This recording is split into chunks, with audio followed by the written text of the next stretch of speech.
A B form काही लोकांना दिले नाहीत, ते का दिले नाहीत त्यांनी स्पष्ट करावं. मी तर करणारच आहे, मी तर सांगणारच आहे की मला का नाही मिळाला, कसा नाही मिळाला. सगळे एव्हिडन्स आणि सगळं माझ्याकडे आहे. माननीय पातकर साहेब, पगारे साहेब, मामासाहेब पगारे, ज्यांचा अपमान झाला भारताने तो बघितला.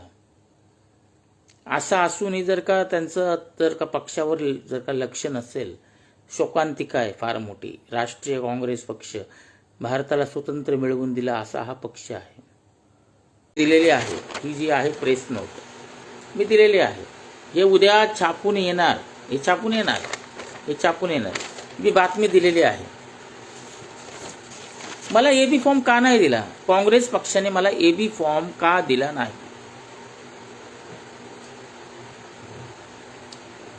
जे काय असेल समजा, मी माझा मुख्य उमेदवारी अर्ज मी दाखल केला होता की त्याचा हा पुरावा. उमेदवारी अर्ज दाखल केला होता प्रभाग क्रमांक 26 ड मधनं.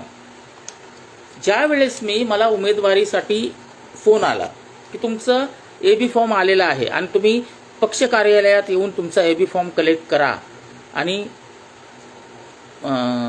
पुढील प्रक्रिया करा. मग मला एक कळत नाही की माझा उमेदवारी अर्ज, माझा एबी फॉर्म मला का देण्यात आला नाही.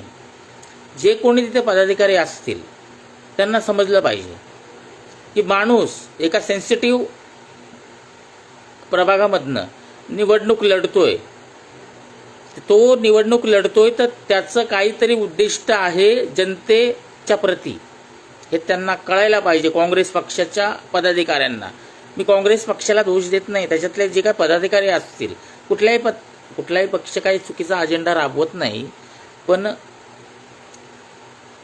त्याच्यातले माणसं आहेत ना ते थोडेसे भावनिक असतात, त्यामुळे पक्षाचं वाटोळं होतं. कुठलाही पक्ष असू दे, डावा असो किंवा उजवा असो. 0 महत्वाचं कोणी बघणार नाही, महत्वाचं कोणीही बघणार नाही. मला एक म्हणायचं आहे की उमेदवारी जाहीर झाल्यानंतर मला यांनी एबी फॉर्म का दिला नाही. नंबर 1, यांची एक चूक झाली की राष्ट्रीय काँग्रेस पक्ष हा भारताला स्वतंत्र मिळवून दिलेला पक्ष आहे आणि हा पक्ष उमेदवारी जर का मला देत आहे तर की तुमचा एबी फॉर्मचा एक्सटेन्शन वाढवलं आहे, 3 दिवसांनी द्यायचं आहे, 3 दिवसाच्या आत द्यायचं आहे असं म्हटल्यामुळं मी माझा उमेदवारी अर्ज घेऊन पळत सुटलो. मला उशीर झाला होता. यांचे वकील पण जे बसले होते फॉर्म भरायला, हे पण त्यांचेच होते का काही सेटिंग करून बसवते मला माहीत नाही. हे लाईव्ह ना उद्या त्यांनी बघावं आणि स्वतःचं आत्मपरीक्षण करून घ्यावं. त्यांनी ते वकील बसवले होते. माझा चुकीचा फॉर्म जो भरला गेला त्यासाठी बसवले होते का? माझ्यासारखे किती लोकांचे फॉर्म चुकीचे झालेत मला सांगा. हा जो अर्ज आहे हा मी सबमिट केलेला आहे. जे कोणी काँग्रेसचे उमेदवार असतील ते ज्यांचा अर्ज बाद झालाय ना, मला साथ द्या. ह्यांची जी कमिटी आहे ना, या कमिटीवरच प्रश्न उपस्थित करायचा आहे. मी प्रेस नोट दिलेली आहे. हे जर का मला कळत नाहीये तर वकिलाला कळायला पाहिजे ना. मी वकील नाहीये, वकिलाला कळायला पाहिजे की काय चुकीचे आणि काय बरोबर आहे.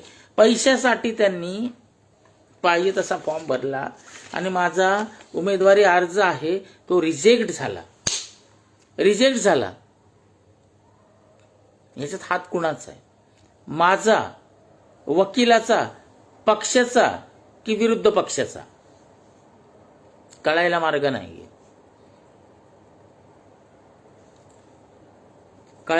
नाहीये. त्यामुळं माझा एक असं आक्षेप आणि असा आरोप आहे की काँग्रेस पक्षाचे जे पदाधिकारी आहेत, राष्ट्रीय काँग्रेस पक्ष, त्यांनी थोडंसं गांभीर्याने घ्यावं. त्यांनी उमेदवारांना त्यांची तो उमेदवारी अर्ज भरून घेतले, पण त्यांनी थोडंसं हे करायला पाहिजे होतं की त्यांना काय काय गरजा आहेत, की त्यांचं फॉर्म भरायला अडचण येते का किंवा काय किंवा जाणीवपूर्वक झालं आहे मला माहीत नाही. पण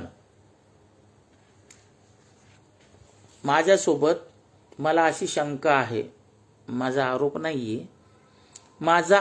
नाहीये, मला शंका आहे. मी एक जनता आहे, जनतेचा प्रतिनिधी म्हणून मला काम करायचं होतं आहे. तर त्या पक्षाच्या उमेदवारांचं एक त्यांची नैतिक जबाबदारी आहे की जो उमेदवार आहे त्याला परिपूर्ण सहकार्य करावं. त्याचा फॉर्म कशा प्रकारे भरला आहे, त्याच्या काही चुका आहे, पण आपले समन्वयक आदरणीय मामासाहेब पगारे की ज्यांना खूप चांगली प्रसिद्धी मिळाली, त्यांच्यावर जे काही झालं ते फार निंदनीय आहे, पण ज्यांना ही प्रसिद्धी मिळाली की त्यांनी तरी हा विचार करायला पाहिजे होता की आनंद जावळे, मी त्यांचा उमेदवार होतो काँग्रेस पक्षाचा, मला त्यांनी प्रभाग 26 ड मधनं बाबा तुला काय अडचण आहे हे पाहायचं होतं, मला विचारायचं होतं.